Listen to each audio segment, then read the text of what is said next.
Hi friends, കുട്ടി ഷെഫിൻ്റെ പുതിയൊരു വീഡിയോയിലേക്ക് ഏവർക്കും സ്വാഗതം.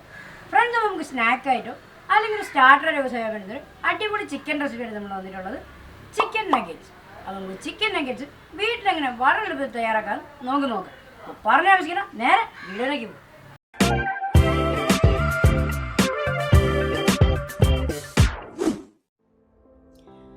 ഫ്രണ്ട്സ്, അപ്പോൾ നമ്മൾ ചിക്കൻ നഗറ്റ് റെഡിയാക്കാനായിട്ട് നമുക്ക് ആയതിനെ മിക്സർ ഒന്ന് സെറ്റാക്കി എടുക്കാം. അതിനുവേണ്ടി ഒരു മിക്സിയിലേക്ക് നമ്മുടെ ചിക്കൻ ബ്രസ്റ്റാണ് ആഡ് ചെയ്ത് കൊടുത്തിട്ടുള്ളത്. നിങ്ങൾക്ക് വേണമെങ്കിൽ നോർമൽ ചിക്കൻ്റെ ബോൺലെസ് പീസസും യൂസ് ചെയ്യാന്നുള്ളതേ ഉള്ളൂ. ഇനി നമുക്ക് അതിലേക്ക് വേണ്ടതെന്ന് കുറച്ച് ബ്രെഡാണ്.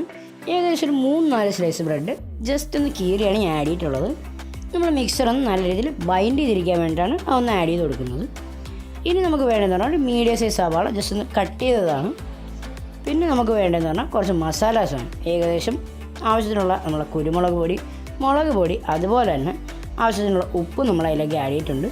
പിന്നെ ഞാൻ ഇനി ആഡ് ചെയ്യുന്ന പറഞ്ഞാൽ ഓപ്ഷനിലാണ്, അതായത് നമ്മുടെ തൈമും നമ്മുടെ ഒറിഗാനോ എല്ലാം വരുന്നൊരു മിക്സറാണ്. അത് നിങ്ങൾക്ക് ഇതിൻ്റെ ഫ്ലേവർ ഇഷ്ടമാണെങ്കിൽ ആഡ് ചെയ്യുക. പിന്നെ നമുക്ക് ആഡ് ചെയ്യേണ്ടതെന്ന് പറഞ്ഞാൽ കുറച്ച് ജിഞ്ചർ ഗാർലിക് പേസ്റ്റും സോയ സോസുമാണ്. അത് സോയ സോസ് ആഡ് ചെയ്യുന്നതുകൊണ്ട് തന്നെ നിങ്ങളെപ്പോഴും ഉപ്പിൻ്റെ അളവ് അതിനനുസരിച്ച് മാത്രം ഇടുക. ഇല്ല എന്നുണ്ടെങ്കിൽ നമ്മുടെ നഗറ്റ്സിൽ ഉപ്പ് വളരെ കൂടുതലായിരിക്കും. അപ്പോൾ ഇത്ര ആഡ് ചെയ്താൽ നമുക്ക് നല്ല രീതിയിലൊന്ന് മിക്സ് ചെയ്തെടുക്കാം. ആദ്യം ചെറുതായിട്ട് പൾസ് ചെയ്തിട്ട് പിന്നെ ഒന്ന് അരച്ചെടുക്കുക. ഇല്ല എന്നുണ്ടെങ്കിൽ നമ്മുടെ മിക്സർ പെട്ടെന്ന് സ്റ്റക്കായി പോകാൻ ചാൻസ് ഉണ്ട് നമ്മുടെ മിക്സിയിൽ. അപ്പോൾ നമ്മൾ നല്ല രീതിയിൽ അരച്ചെടുത്തിട്ടുണ്ട്. ഇനി നമുക്കൊരു പ്ലേറ്റിലേക്ക് മാറ്റാം. അപ്പോൾ ഞാനിപ്പോൾ വീഡിയോ കാണിക്കുന്ന ഈ ഒരു അളവിൽ മാത്രം നിങ്ങളൊന്ന് അരച്ചെടുക്കുക. ഇനി നമുക്ക് ചെയ്യണമെന്ന് പറഞ്ഞാൽ ഇതിനകത്ത് ആവശ്യത്തിനുള്ള ഓയിൽ ഒഴിച്ച് നമുക്കൊന്ന് മിക്സ് ചെയ്തെടുക്കണം. മാക്സിമം വെളിച്ചെണ്ണ ഒന്നും ഉപയോഗിക്കാതിരിക്കാൻ ശ്രമിക്കുക. ഏതെങ്കിലും റിഫൈൻഡ് ഓയിൽസ് യൂസ് ചെയ്യുക. അപ്പോൾ നമ്മളിങ്ങനെ ചെയ്യുന്നതെന്ന് പറഞ്ഞാൽ നമ്മൾ ചപ്പാത്തിയൊക്കെ കുഴയ്ക്കുന്ന പോലെ തന്നെ ചെയ്യുന്നതെന്ന് പറഞ്ഞാൽ ഒന്ന് നല്ല രീതിയിൽ നമ്മൾ ഈ മിക്സർ ഒന്ന് സ്മൂത്തായി വരാനാണ്. അപ്പോൾ മാക്സിമം നമ്മുടെ കയ്യിലൊന്നും ഒട്ടാതെ നല്ല രീതിയിൽ സ്മൂത്താക്കി എടുക്കണം. അപ്പോൾ ഞാനിപ്പോൾ നിങ്ങൾ വീഡിയോ കാണുന്ന പോലെ തന്നെ നല്ല രീതിയിൽ കുഴച്ചെടുത്തിട്ടുണ്ട്. അപ്പോൾ ഇതുപോലെ കുഴച്ചെടുത്തതിന് ശേഷം നമുക്ക് നല്ല രീതിയിൽ ഒന്ന് പരത്തിയെടുക്കാമെന്നുള്ളതാണ്. നിങ്ങൾക്ക് വേണമെന്നുണ്ടെങ്കിൽ ഒരു പാർച്ച്മെൻറ്റ് പേപ്പറോ അല്ലെങ്കിൽ ഒരു ബട്ടർ പേപ്പറോ ഒക്കെ വെച്ച് റോളിംഗ് പിൻ വെച്ച് റോൾ ചെയ്തെടുക്കാം.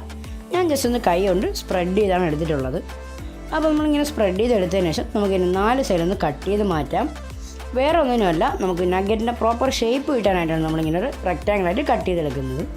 അതിനുശേഷം നമുക്ക് ആവശ്യത്തിനുള്ള സൈസിൽ ഇതുപോലെ സ്ക്വയറായിട്ട് കട്ട് ചെയ്തെടുക്കാമെന്നുള്ളതേ ഉള്ളൂ. അപ്പോൾ നമ്മൾ ആദ്യം മാറ്റിയ സൈഡ് നിങ്ങൾക്ക് ലാസ്റ്റ് വേറെ ഏതെങ്കിലും ഷേപ്പിൽ ആഡ് ചെയ്യാം. അല്ലാന്നുണ്ടെങ്കിൽ ഒന്നുകൂടെ പരത്തിയിട്ട് ഇതുപോലെ തന്നെ നമ്മളിപ്പോൾ വീഡിയോ കാണിക്കുന്ന ഈ ഒരു സൈസിലും നിങ്ങൾക്ക് റെഡിയാക്കി ഇടാമെന്നുള്ളതേ ഉള്ളൂ.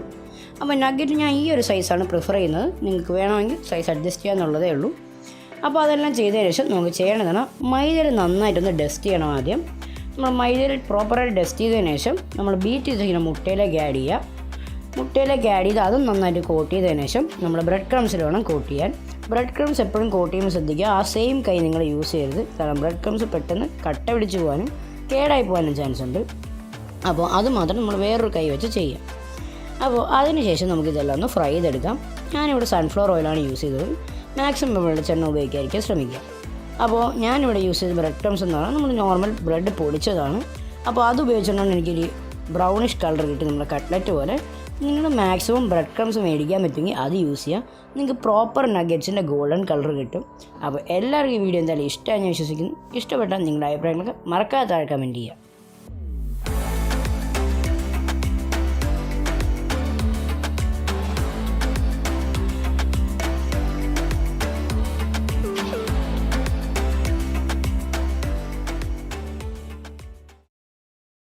ഫ്രണ്ട്സ്, അപ്പോൾ ഇന്നത്തെ ഈ റെസിപ്പി നിങ്ങൾക്ക് എല്ലാവർക്കും ഇഷ്ടമായി വിശ്വസിക്കുന്നു. എല്ലാവരും ഒന്ന് ട്രൈ ഔട്ട് ചെയ്ത് നോക്കി നിങ്ങളുടെ അഭിപ്രായങ്ങൾ മറക്കാതെ താഴെ കമൻറ്റ് ചെയ്യുക. അപ്പോൾ ഇതുപോലെ സൂപ്പർ വീഡിയോസ് ആയിട്ട് നമ്മൾ ഇനിയും വരുന്നതാണ്. അതുവരെയും കേരളം എന്നോടൊപ്പം ഇറ്റ്സ് മീ ആകെ സൈനിങ് ഔട്ട്.